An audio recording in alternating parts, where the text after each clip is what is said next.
In China's Fujian province, Fuding city is known as the land of white tea.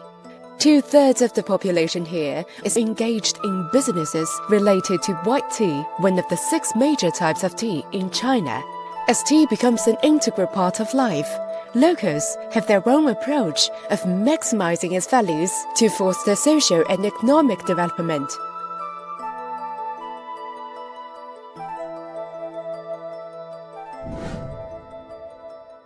Now we've arrived at mountainous Fuding. In this village named Boyang, I've learned that tea drinking can help local cadres resolve disputes. 我们博彦村呢，这个传统解决方法，为群众呢这个解决纠纷的问题的时候呢，我们都会泡上这个3杯茶。To address complaints arising from tea cultivation and production, the local government has followed the tradition of reaching out to the grassroots level, conducting investigations and handling grievances.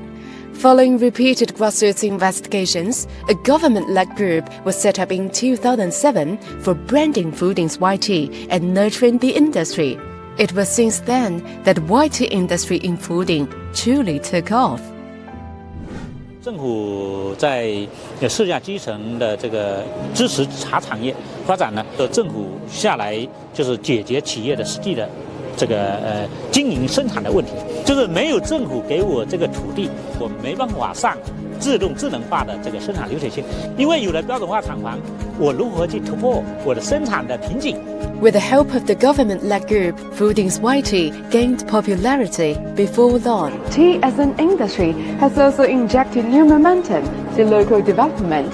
去年，我们富鼎白茶产业的综合产值达到了138.91亿元，那么有效带动了我们富鼎38万的涉茶群众的增收致富。 Now, Fuding white tea has been rated among the top 10 most valuable tea brands in China for 14 consecutive years.